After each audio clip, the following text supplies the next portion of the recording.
A milionária entrou no carro, olhou para o novo motorista e disse: "Você acha que ler livro muda alguma coisa?" Ela disse, sem nem olhar para ele: "Isso é hobby de pobre." Lucas não respondeu. Continuou dirigindo. 3 dias depois, ela estava no mesmo carro, com o telefone no viva-voz e uma voz em árabe tomando o espaço inteiro, urgente, sem pausa, sem tradução. 2 anos de negociação, R$1 bilhão, escapando ali, na frente dela. Ela cobriu o microfone e olhou para Renato. Ele encolheu os ombros. Nenhuma solução. A voz continuava. Foi quando Lucas disse, sem tirar os olhos da estrada: "Eu entendo o que ele está dizendo." Fernanda não respondeu. Porque naquele momento, ela não sabia se tinha acabado de encontrar a solução, ou de piorar tudo de vez. Se você já viu alguém ser tratado assim, deixa o like. O que vem agora muda tudo, e começou dias antes. Lucas Andrade chegou no primeiro dia com 15 minutos de antecedência. Uniforme passado, carro revisado, tanque cheio. Ele conhecia a rotina. Não porque alguém tinha explicado, mas porque era o tipo de homem que chega antes e aprende sozinho o que precisa aprender. Ficou parado ao lado do veículo no estacionamento privativo da Vantage Group, olhando para o prédio de vidro que subia 30 andares na avenida. Tinha passado por prédios assim antes, nunca pela porta da frente. Fernanda Castelo apareceu às 7h42. Passos rápidos, mala de mão preta, expressão de quem já estava atrasada antes de sair de casa. Ela olhou para Lucas da mesma forma que olharia para um parafuso novo numa máquina, verificando se estava no lugar certo, sem interesse pelo parafuso em si. "Nome?" ela perguntou sem parar. "Lucas Andrade." "Bom dia, senhora." Ela já tinha virado as costas antes que ele terminasse. Nos primeiros dias, Lucas aprendeu as regras sem que ninguém as dissesse. Fernanda entrava no carro. Ele dirigia. Ela telefonava. Ele ficava em silêncio. Ela trabalhava no notebook. Ele desviava dos buracos sem que ela sentisse. A comunicação entre os dois era feita de ausência.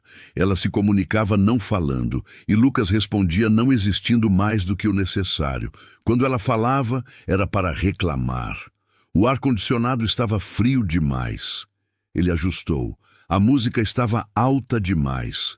Ele baixou. Ele tinha demorado 3 minutos a mais num trecho que ela conhecia de táxi. Ele não respondeu. Lucas absorveu tudo com uma calma que não era submissão. Era outra coisa, mais funda, mais firme. A calma de quem já passou por coisas piores e sabe que humilhação só tem o tamanho que a gente empresta para ela. Na segunda semana, aconteceu o primeiro teste de verdade. Fernanda estava no banco traseiro com Rodrigo Meirelles, diretor comercial da empresa, quando Lucas pegou o porta-luvas para buscar o documento de licenciamento do veículo. Um livro caiu junto. Capa simples, letras pequenas. História e política do Oriente Médio contemporâneo. Rodrigo viu primeiro, depois Fernanda. Ela esperou o momento certo, era especialista nisso. Quando o silêncio no carro estava do tamanho exato, ela virou para Rodrigo com uma expressão levemente divertida. "Motorista que lê sobre o que não conhece." Ela disse alto o suficiente para garantir que Lucas ouvisse. "Muito fofo." Rodrigo deu uma risada educada, o tipo de risada de quem ri porque o chefe riu. Lucas não reagiu, continuou dirigindo. Olhou uma vez pelo espelho retrovisor, não para Fernanda, mas para a estrada à frente, com aquela expressão de quem guardou alguma coisa num lugar muito específico da memória. Dona Cida estava na recepção quando eles chegaram. 8 anos na empresa. Assistente pessoal de Fernanda desde quando o andar executivo ainda tinha outras assistentes.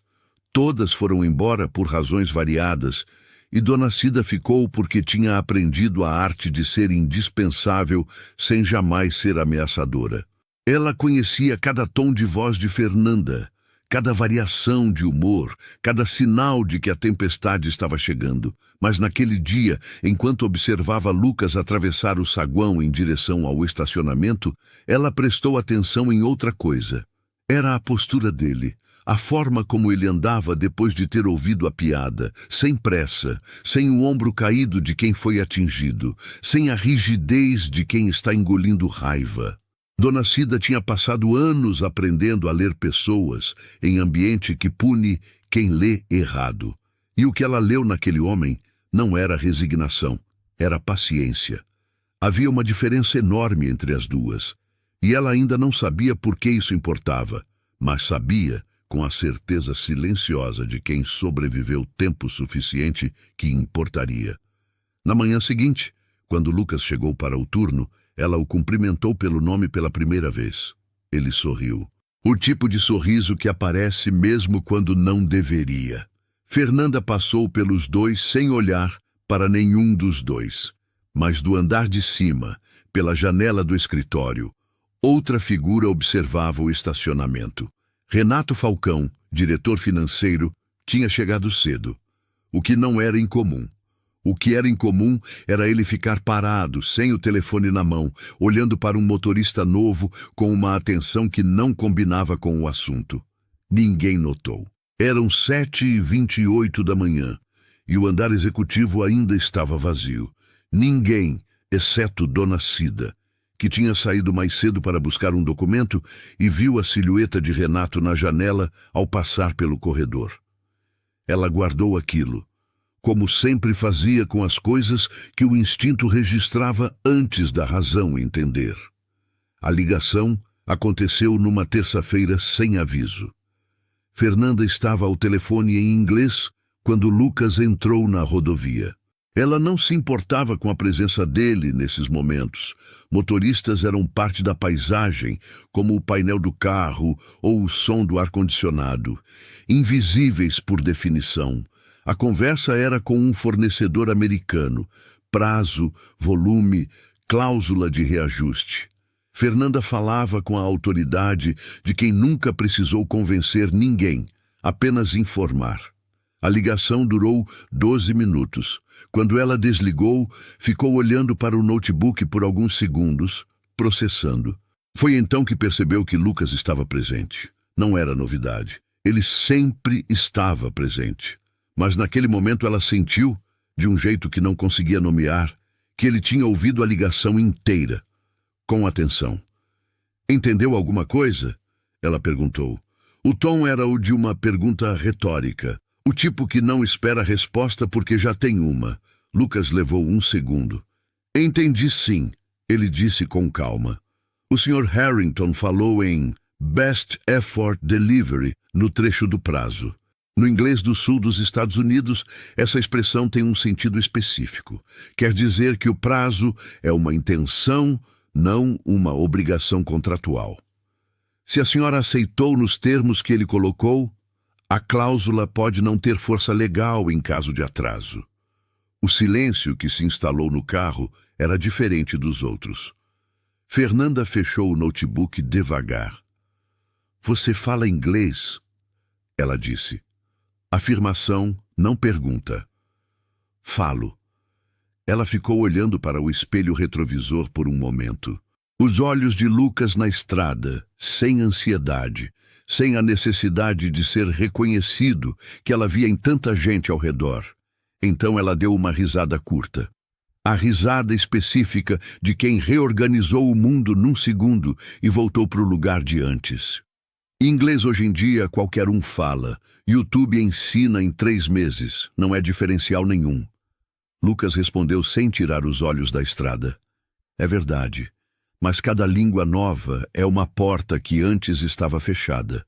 Sempre vale a pena abrir mais uma." Fernanda olhou pela janela. "O que abre porta é dinheiro", ela disse. "O resto é hobby de pobre que tem tempo sobrando." A frase pousou no carro e não foi embora. Lucas não respondeu. Não havia resposta para dar.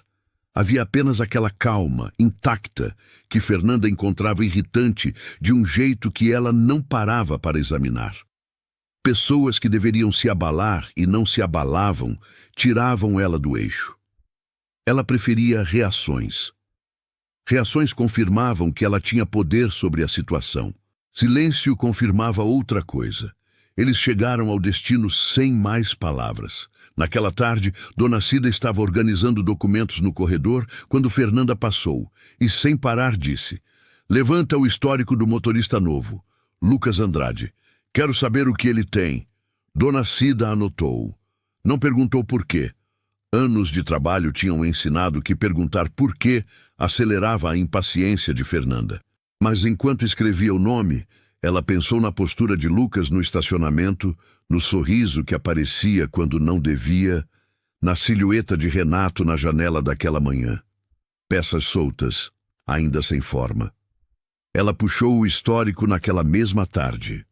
Relações internacionais, faculdade no Paraná, interrompida no penúltimo ano. 4 anos de experiência em consultoria no exterior, sem especificar onde. Experiência como intérprete. Admitido 3 semanas antes pelo RH como motorista executivo, contratação direta, processo acelerado. Dona Cida leu tudo 2 vezes.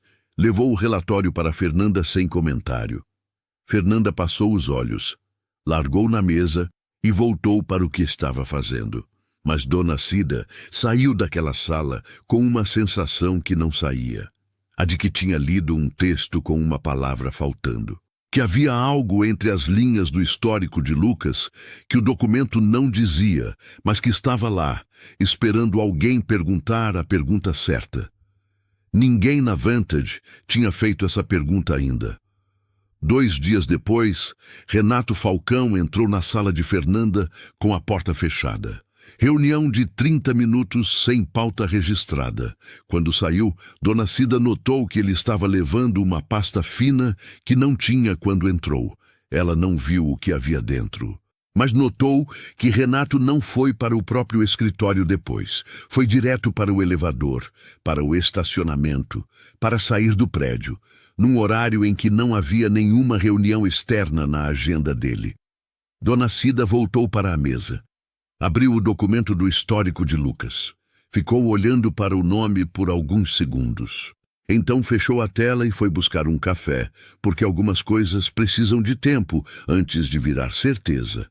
E ela sabia melhor do que ninguém que agir antes da hora era a maneira mais rápida de perder tudo de uma vez.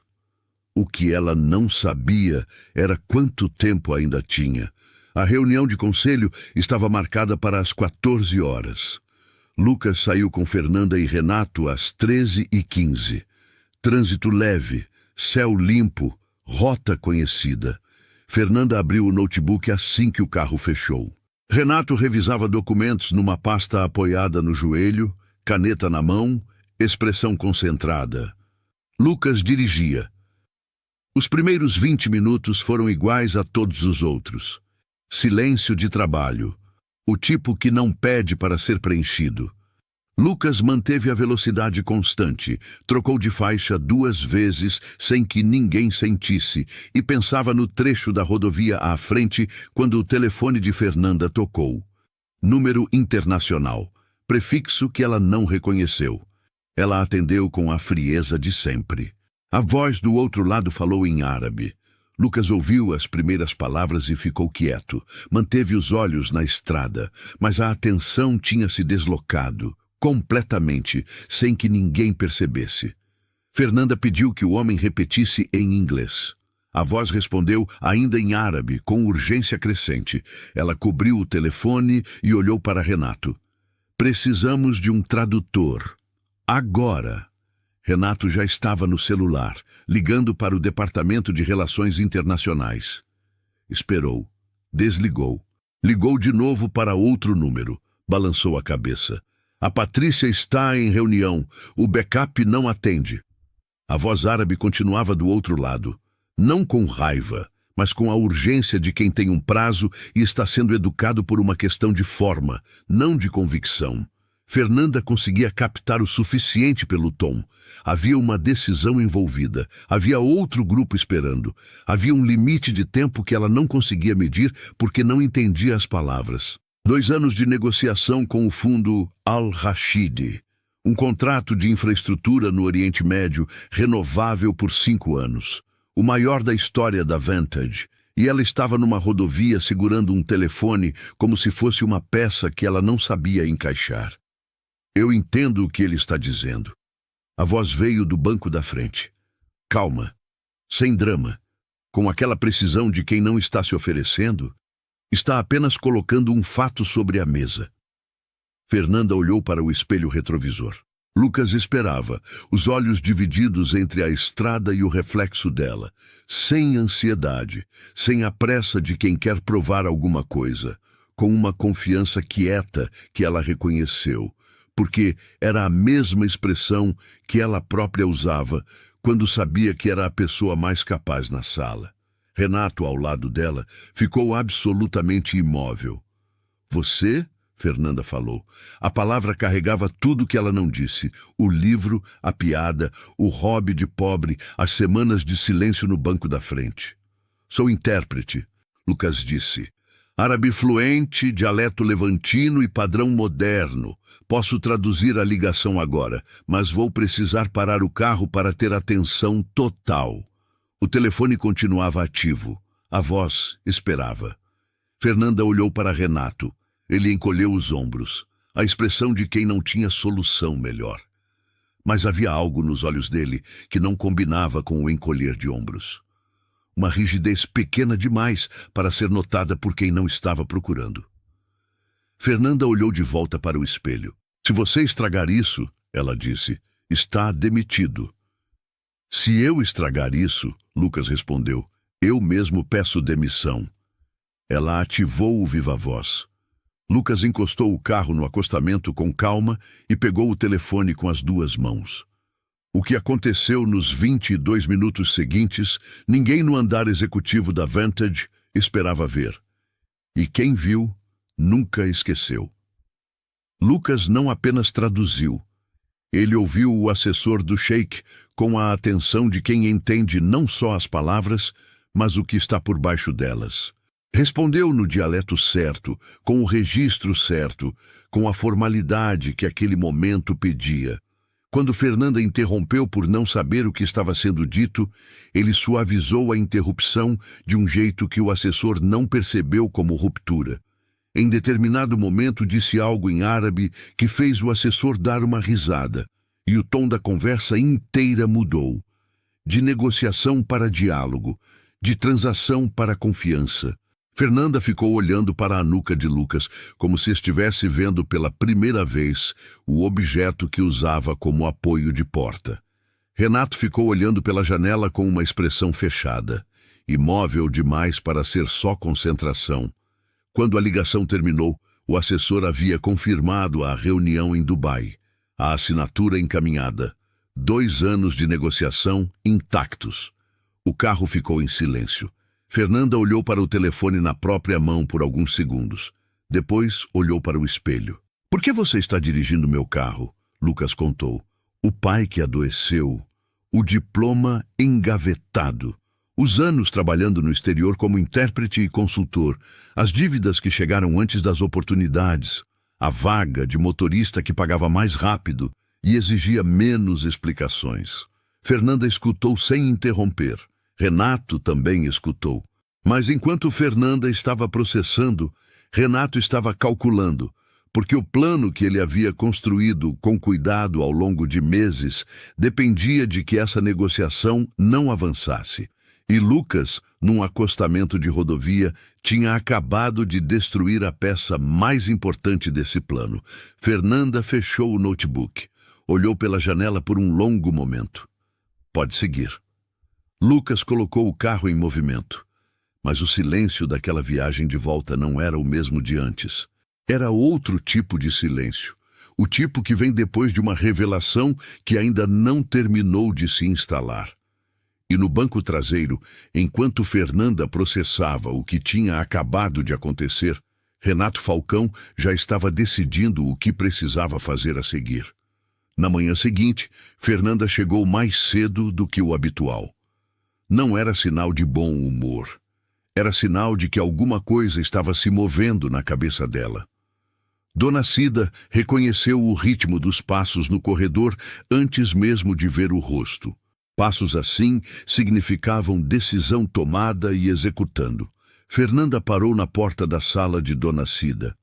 Quero o prontuário completo do Lucas Andrade na minha mesa até o almoço.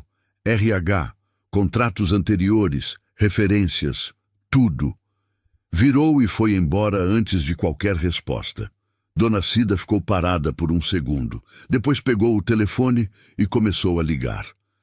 Enquanto isso, 2 andares acima, Renato Falcão já estava no escritório. Não tinha chegado cedo por acidente. Tinha chegado cedo porque havia algo que precisava fazer antes que o andar enchesse, e fez. Abriu o sistema de documentos internos com o login próprio, navegou até a pasta de admissões recentes, localizou o formulário de Lucas Andrade e ficou olhando para ele por tempo suficiente para encontrar o que estava procurando. A data invertida no comprovante de residência. Erro de digitação do RH, pequeno, corrigível, do tipo que passa sem que ninguém note, a menos que alguém chame atenção para ele. Renato fechou o sistema, pegou o celular particular, o que ficava na gaveta e nunca ia para a rede corporativa, e digitou uma mensagem curta. Guardou o aparelho, abriu o computador e começou a trabalhar como se tivesse chegado naquele momento. Às 11 da manhã, Dona Cida levou a pasta para Fernanda. O prontuário de Lucas estava completo.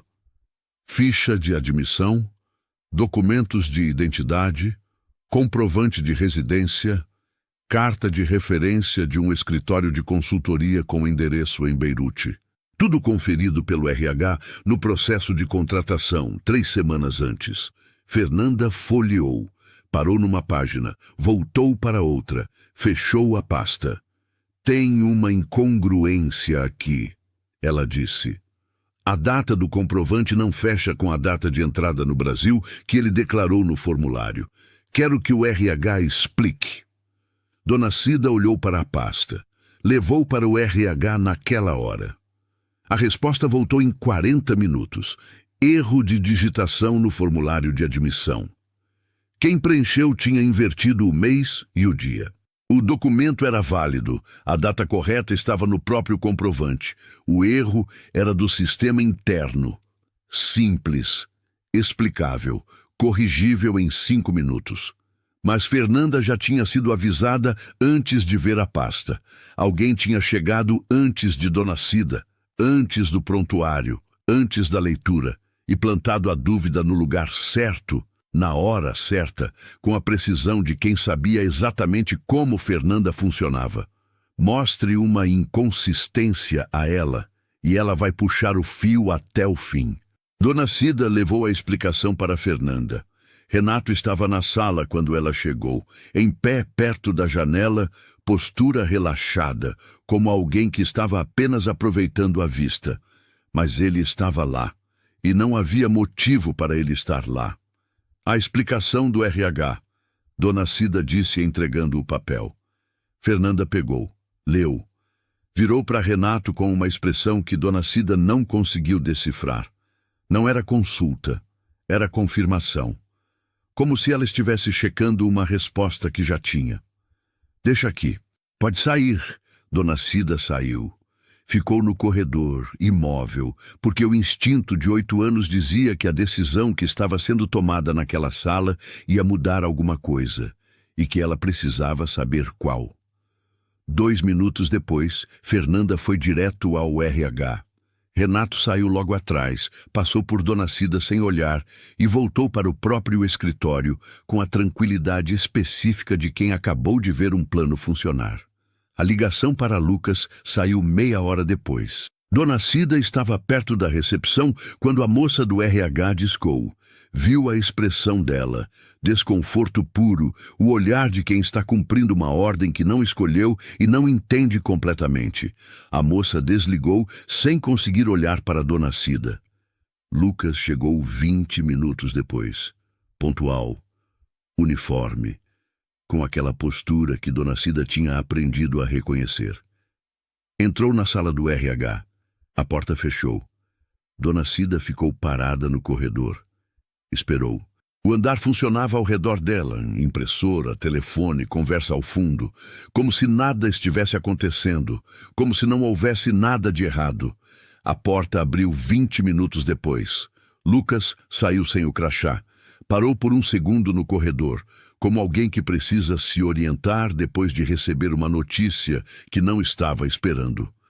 Afastamento preventivo, pendência documental, prazo indefinido. Palavras que juntas não diziam que ele tinha feito algo errado, mas também não diziam que não tinha. Ele desceu pelo elevador, atravessou o saguão.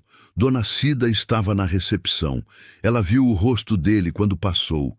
Não era raiva, não era desespero. Era aquela expressão de quem foi tirado do jogo sem entender a jogada e que ainda está tentando encontrar onde errou, sendo que não errou em nada. Ela abriu a boca. Ele passou sem olhar para os lados. A porta giratória fechou. O saguão continuou. Recepcionista atendendo. Alguém entrando com maleta. Telefone tocando. Tudo igual, como se um homem não tivesse acabado de ser empurrado para fora por um erro que não foi dele, usado por alguém que chegou cedo o suficiente para encontrá-lo antes que qualquer outra pessoa olhasse. Dona Cida foi para a mesa. Abriu a gaveta, tirou o bloco, escreveu a data, escreveu o nome de Renato, escreveu "chegou antes". Por quê? Ficou olhando para a pergunta. A resposta não estava no bloco, mas estava em algum lugar dentro da empresa, guardada num sistema, num registro, num horário de acesso que alguém havia feito sem imaginar que alguém como Dona Cida existia, prestando atenção nas coisas que as pessoas poderosas sempre esquecem de esconder. Os detalhes pequenos, os horários cedo demais, as presenças que não têm explicação. Os 3 primeiros dias foram os mais difíceis. Não pela falta de trabalho. Lucas já tinha passado por desemprego antes, sabia o peso daquele silêncio específico de manhã quando não há lugar para ir. O que pesava era outra coisa, era não entender. Ele tinha chegado no horário certo, feito tudo certo, salvado uma negociação que não era obrigação dele salvar. E agora estava do lado de fora com um afastamento que ninguém soube explicar direito. Por um documento que ele não tinha preenchido, com prazo indefinido, que na prática significava: não volte até que a gente decida o que fazer com você. No primeiro dia ele esperou. No segundo tentou ligar para o RH. A moça foi educada. Disse que a investigação estava em andamento, que ele seria comunicado. No terceiro dia, ele parou de ligar. Ficou no apartamento pequeno que dividia com um primo, olhando para o teto, pensando nas contas que não esperavam por investigação nenhuma. O aluguel. O remédio do pai que chegava todo mês. A parcela do acordo que tinha feito quando voltou do exterior e encontrou as dívidas empilhadas esperando. Tinha aceitado o emprego de motorista sabendo que era provisório, uma ponte enquanto encontrava algo melhor. Mas pontes têm o hábito de se tornarem o único caminho disponível quando tudo ao redor afunda. E o que doía de verdade, o que ele não conseguia deixar ir, era que ele tinha feito tudo certo. Chegou antes, trabalhou com cuidado. Quando a situação pediu mais do que o combinado, ele deu mais, e foi exatamente aí que o tiraram do jogo. Na tarde do quarto dia, o celular vibrou. Número desconhecido. Código internacional que ele reconheceu antes mesmo de atender. Prefixo do Líbano. Ele atendeu. A mensagem veio em árabe, com a formalidade discreta de quem foi treinado para falar pouco e dizer muito. Era o assessor do sheik, o mesmo com quem tinha falado no acostamento da rodovia. Ele tinha guardado o número de Lucas ao final da ligação, explicou, porque o sheik tinha pedido. Uma precaução, dissera o sheik. Às vezes, a pessoa que resolve o problema é mais útil do que a empresa que a contratou. Lucas ouviu sem interromper. O que o assessor tinha a dizer era simples e grave ao mesmo tempo. Um grupo concorrente havia demonstrado, numa reunião recente, conhecimento detalhado dos termos privados da proposta da Vantage, termos que não eram públicos, que só podiam ter vindo de dentro. O sheik estava reconsiderando tudo. 2 anos de negociação, um contrato de $1 bilhão e agora uma dúvida que contaminava cada conversa anterior. Com quem exatamente ele estava negociando? O assessor desligou com a mesma discrição com que havia ligado. Lucas ficou com o celular na mão por um tempo que não conseguiu medir. Levantou. Foi até a janela. O primo estava trabalhando, o apartamento estava quieto. E lá fora, a cidade seguia no ritmo que não para por ninguém. Ele sabia de onde tinham vindo as informações. Sabia quem tinha saído do prédio com uma pasta fina num horário sem reunião registrada. Sabia quem tinha ficado imóvel demais no acostamento quando a ligação árabe começou. Sabia quem tinha pressa em colocá-lo do lado de fora antes que ele se tornasse indispensável. O problema era que saber não era prova. E sem prova, ele era só um motorista afastado com uma teoria. Ficou parado por um longo momento. Pensou no que precisava fazer. Pensou nas razões para não fazer. E eram razões reais, concretas, do tipo que pesa. Ela tinha rido dele. Tinha usado o silêncio dele como fundo para as próprias piadas. Tinha mandado abrir uma investigação contra ele, baseada num erro que não foi seu, sem pedir uma explicação, sem dar uma chance. Ligar para aquela mulher era engolir tudo isso de uma vez. Mas havia um contrato real do outro lado do oceano. Havia um homem de 60 anos que tinha construído uma fortuna inteira com base em saber em quem confiar. E que agora estava sendo traído por alguém que ele nunca viu, por dentro de uma empresa que Lucas conhecia melhor do que qualquer um imaginava. Deixar Renato ganhar seria uma injustiça de um tipo específico, o tipo que não some com o tempo, o tipo que fica. Lucas abriu os contatos. Ficou olhando para o nome por alguns segundos, o polegar parado sobre a tela. Havia algo estranho em ter o nome dela ali, fora do contexto do carro e do uniforme. Só um nome numa lista como qualquer outro, sem o peso de todos os dias que aquele nome carregava. Então discou. O telefone chamou 3 vezes. 4. 5. Ele já estava se preparando para o correio de voz. E o que diria no correio de voz era uma outra questão inteiramente, porque você não deixa mensagem sobre traição corporativa numa gravação que qualquer pessoa pode ouvir. Quando a linha abriu.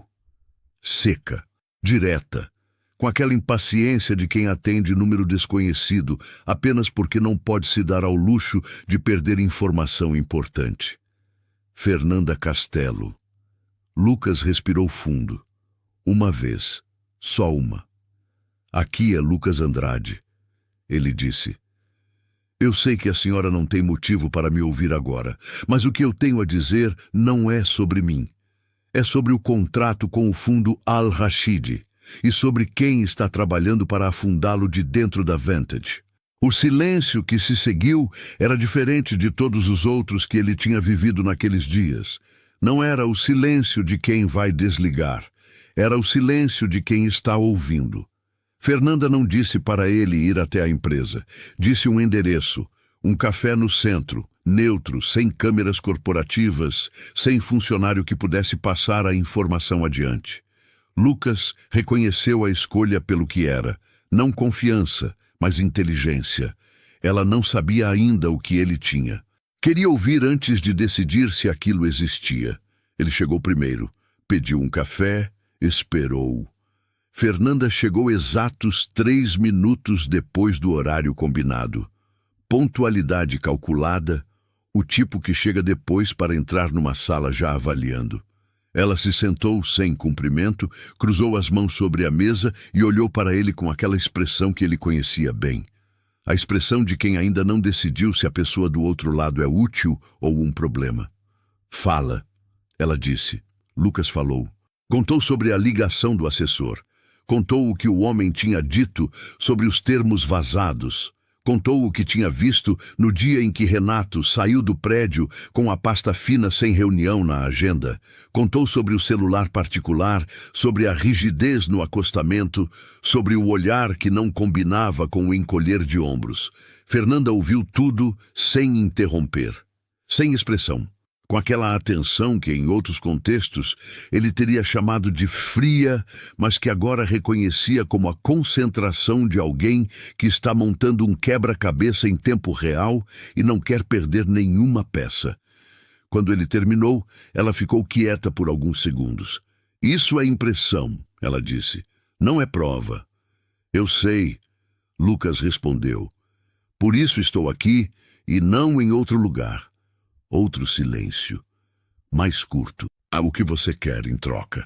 A pergunta era direta, sem rodeio, do jeito que Fernanda fazia todas as perguntas. Lucas não ficou ofendido. Esperava ela. "Nada que a senhora não fosse fazer de qualquer forma se tivesse as informações.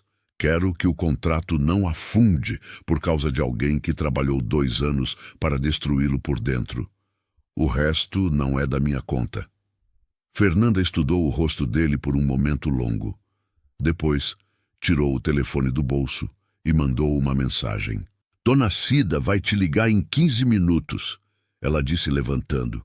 "Conta para ela o que me contou. Ela sabe onde procurar. Saiu sem mais nada. Deixou dinheiro na mesa para os 2 cafés. O dela nem tinha sido tocado." Dona Cida ligou em 12 minutos. Ela não precisou de muito para entender o que Lucas tinha.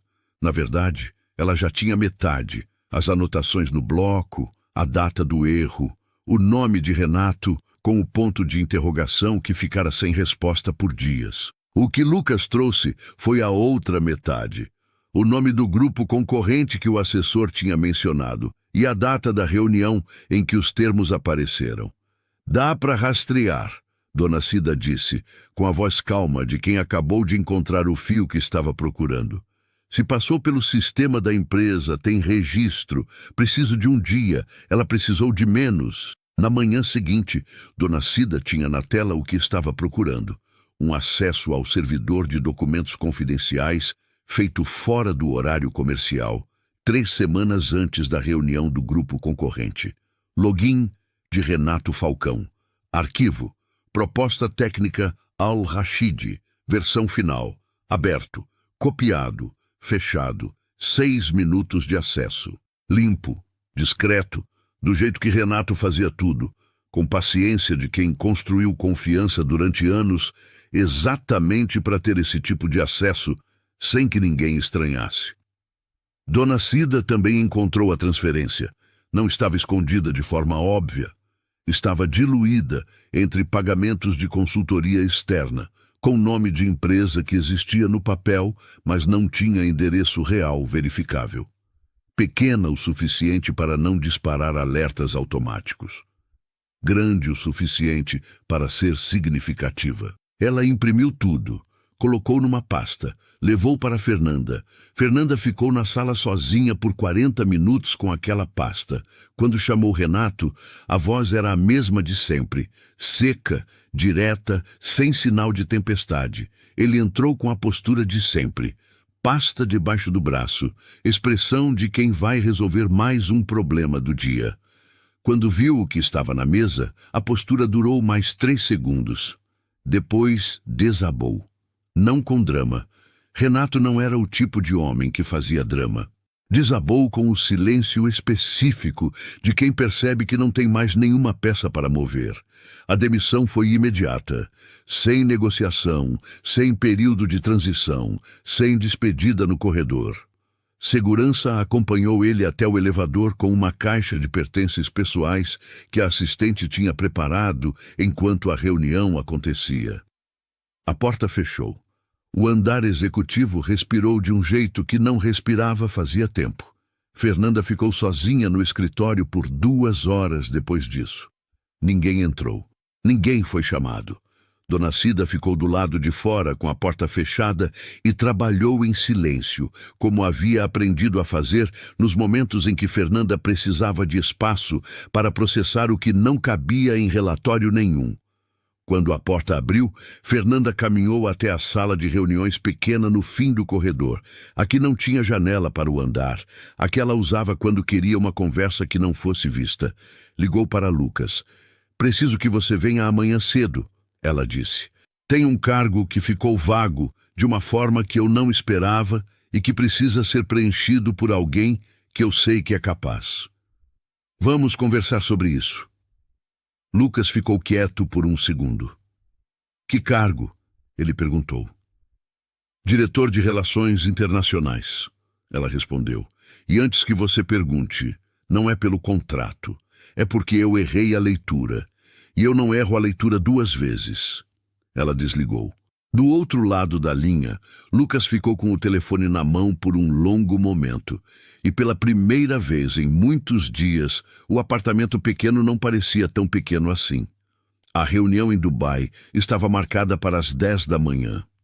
Lucas chegou ao hotel na véspera com uma mala pequena e o terno que tinha comprado 2 dias antes. Não novo, mas bem conservado, do tipo que não chama a atenção e não pede desculpa.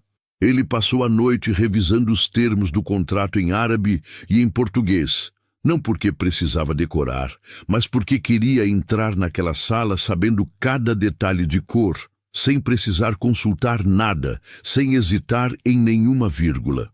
Era o mesmo instinto de chegar 15 minutos antes. Preparação não era ansiedade. Era respeito pelo que estava em jogo. Fernanda chegou na manhã seguinte com a equipe jurídica e 2 diretores. Cruzou o lobby com a velocidade de sempre. Mala de mão preta, expressão de quem já estava pensando na reunião antes de entrar no elevador.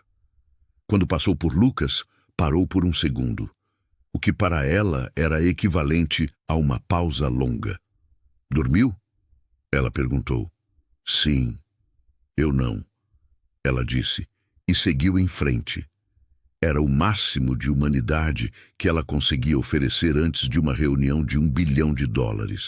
Lucas entendeu e aceitou. O prédio onde o sheik recebia as delegações ficava num dos distritos financeiros da cidade.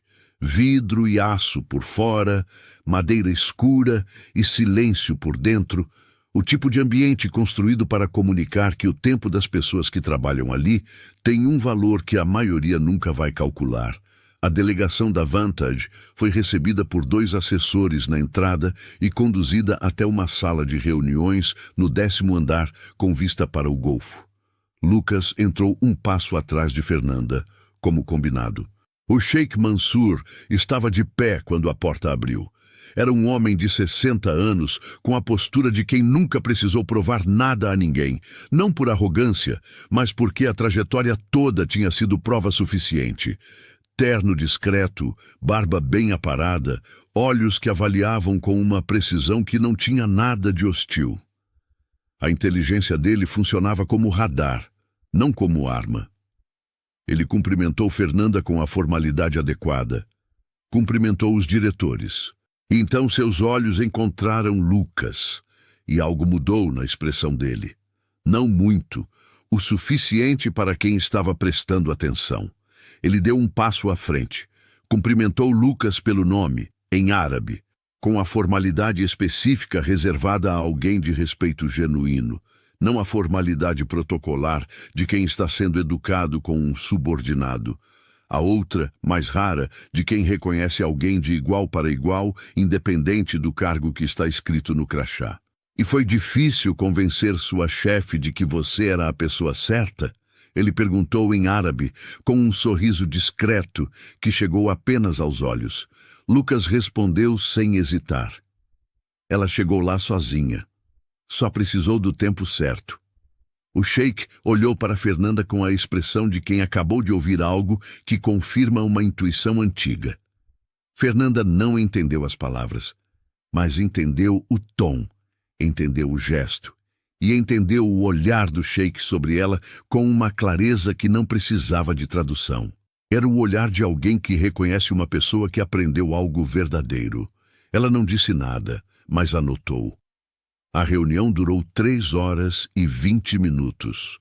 Lucas ficou ao lado de Fernanda durante toda ela, traduzindo, mediando, ajustando o tom quando necessário, construindo a ponte entre 2 modos de pensar que usavam palavras diferentes para dizer a mesma coisa. Havia momentos em que o sheik falava e Lucas precisava de alguns segundos para encontrar a versão em português, que carregava não só o sentido, mas o peso.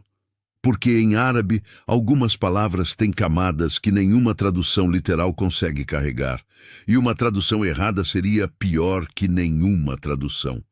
Ele encontrou todas as versões certas. No momento da assinatura, a sala ficou quieta, com aquele silêncio específico que antecede os finais que valem alguma coisa.